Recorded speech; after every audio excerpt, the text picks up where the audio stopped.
So hello and welcome to another video. आज की video में बात करेंगे कि वो स्टॉक्स कौन से हैं जो इस टाइम पे हमें लगते हैं बाई करने चाहिए। निफ्टी इतना क्रैश कर गया है, क्या इस टाइम पे कुछ ऐसे स्टॉक्स हैं जो कि लेने लायक है, जो कि पहले से सही चल रहे हैं।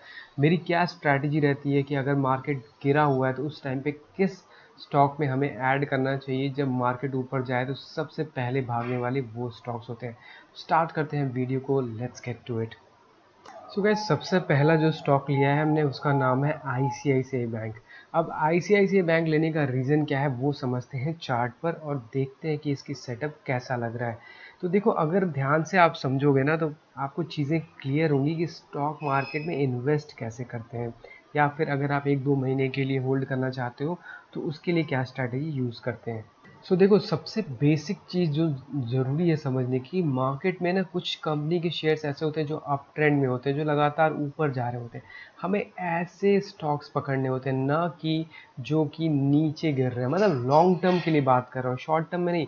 शॉर्ट टर्म में तो गिरा, जैसे 1500 का था, 1500 से 1470 आ गया, तो उसमें डरने की बात नहीं है। लेकिन लॉन्ग टर्म का जो ट्रेंड है, जैसे कि पिछले 1-1.5 साल से वो लगातार ऐसे स्विंग्स बना रहा है और एक नए हाइज बना रहा है, फिर थोड़ी सी डिप्स आता है। तो इस तरह की जो अपॉर्चुनिटी बनती है जिसमें डिप्स आते हैं, वो होता है लॉन्ग टर्म के लिए बाई, कि उसमें आप ट्रेडिंग की तलाश सकते हो कि कोई ख़राब न्यूज़ आई जिसकी वजह से स्टॉक थोड़ा सा नीचे आया, तो उसमें आप बाई कर सकते हो। अब इसमें देखने की क्या बात है कि इसमें एक ब्रेकआउट आया था यहाँ 1400 के लेवल पे, ये देख सकते हो, यहाँ पर भी एक वही जोन है ऑलमोस्ट। तो इसको इसने अप्रैल के बाद, अप्रैल एंड में ब्रेक किया था। तो निफ्टी तो पूरा नीचे चला गया, क्रैश कर गया, लेकिन ये स्टॉक आप देखोगे तो लगातार नए हाइज बना रहा है, इसके रिजल्ट्स भी अच्छे आए हैं और इसने कभी भी अपने ट्रेंड को ब्रेक नहीं किया। और अगर आप देखोगे रिसेंटली इसने नया हाई ब्रेक किया है, 1460 के हाई लेवल को भी ब्रेक किया। जब हमने इसमें एंटर किया तो हमने अभी इसमें अपनी पोजीशन बना रखी है। हम एग्जिट तभी करेंगे जब ये 1400 को यहाँ नीचे की साइड ब्रेक करता है। जब तक ये 1400 को ब्रेक नहीं करता तब तक इसका ट्रेंड जो है वो इंटैक्ट है। देखो, आपको समझने की ज़रूरत है कि बड़े बड़े चार्ट पे, बड़ा चार्ट क्या होता है कि मतलब नीचे देखो, मई, जून, जुलाई, मतलब आपको 3-4 महीने का पीछे का एक ट्रेंड देखना होता है। उसमें जो इसका मार्केट का स्ट्रक्चर है, वो प्रीवियस जो स्विंग्स है उनको अगर ब्रेक नहीं कर रहा तो इसका मतलब है कि जो चार्ट है वो स्ट्रॉन्ग है और ऊपर की साइड ब्रेक कर रहा है। मतलब इसमें बायर्स अभी भी पूरी तरीके से प्लेस्ड हैं और इसको छोड़ने वाले नहीं है। मार्केट क्रैश हुई, निफ्टी आपने देखा होगा कि काफ़ी क्रैश हो गई है। अगर मैं आपको उसका चार्ट भी दिखाऊं, अभी आपके सामने निफ्टी का चार्ट है। निफ्टी देखो, निफ्टी ने भी ब्रेकआउट दिया था, राइट, 25,600 तक गया था, लेकिन इसने इस लेवल को ब्रेक कर दिया जो जहां से इसने ब्रेकआउट दिया था, और पूरा का पूरा क्रैश हो गया, 24,800 तक चला गया। मतलब आप समझ रहे हो ऊपर से कितना डाउन है। तो जब निफ्टी इतना ज़्यादा गिरा है तो कुछ ऐसे कंपनी के शेयर है जो बहुत ज़्यादा गिर गए हैं, जैसे रिलायंस वगैरह, इन्फोसिस वगैरह। लेकिन आईसीआईसीआई बैंक का चार्ट देखोगे तो वो गिरा नहीं है, वो अभी भी यहीं तक है।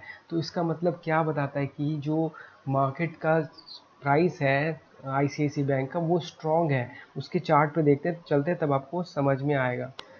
ये देखो आईसीआईसीआई बैंक का चार्ट, तो इसमें देखो जब ब्रेकआउट आया और इसने ब्रेक किया, ठीक है, तो ये अभी भी ऊपर से 14, मतलब 30 रुपये भी नहीं गिरा, जबकि निफ्टी जो नीचे का जोन है उसको भी ब्रेक करके 25,600 तक चला गया, मतलब 25,800 तक चला गया है।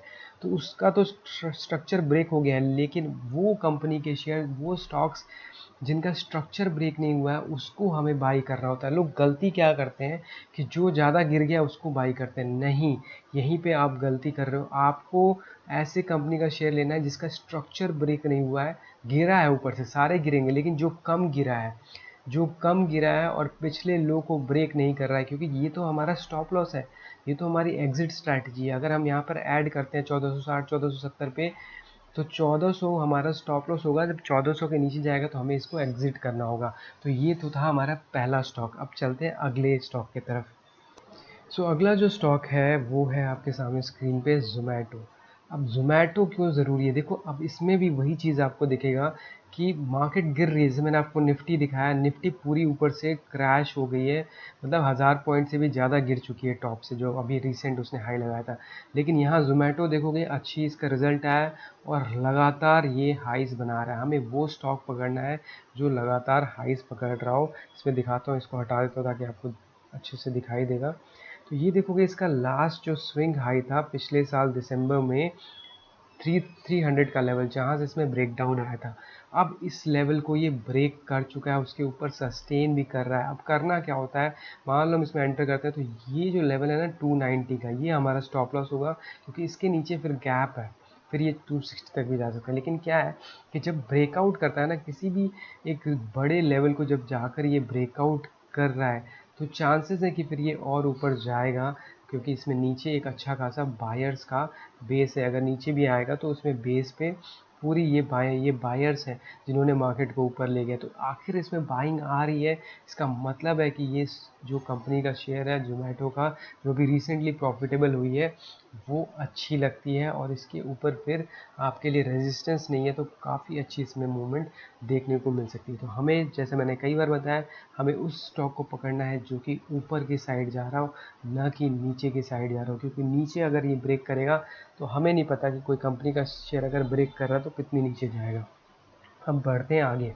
लास्ट बट नॉट लीस्ट, ये थोड़ा सा अलग एग्जाम्पल है। इसमें समझने की बात है, क्योंकि बजाज फाइनेंस का रिज़ल्ट जो भी आया, लोगों ने उसको जिस तरीके से भी समझा, लेकिन मेरी समझने का मतलब ये है कि जब तक, मेरे हिसाब से, जब तक ये ट्रेंड इंटैक्ट है, मतलब ये जो आप देख रहे हो ना, ये ब्लू लाइन मैंने बना रखी है। ट्रेंड क्या होता है, एक कंपनी का शेयर का ट्रेंड होता है कि लगातार नए हाइस बना रहा है, तो एक चैनल में रहता है, ठीक है। उस चैनल के लोअर लेवल पे बार बार बाइंग आ रही है।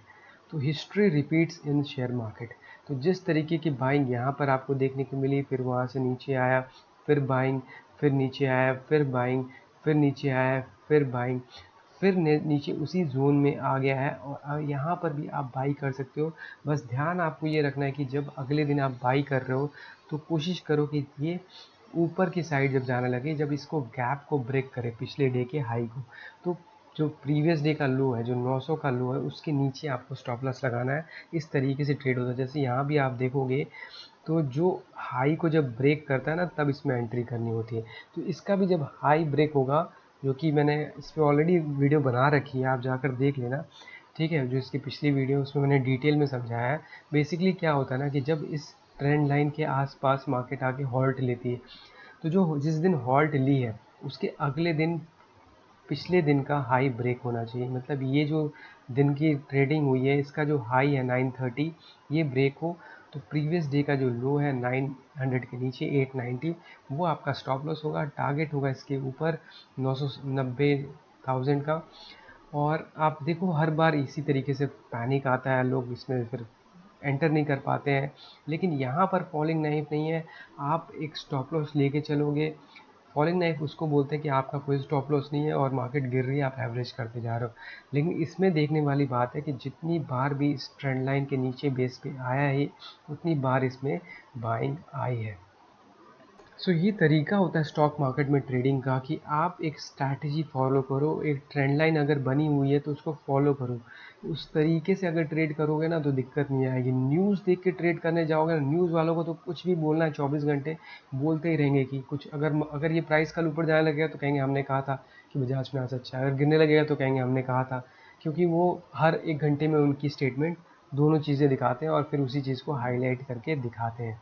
लेकिन आप अगर समझदारी से काम करोगे तो आपको दिक्कत नहीं आएगी। तो ये हमारे 3 स्टॉक्स हैं जिसमें मैंने आपको बताया कि कैसे ट्रेड करना चाहिए।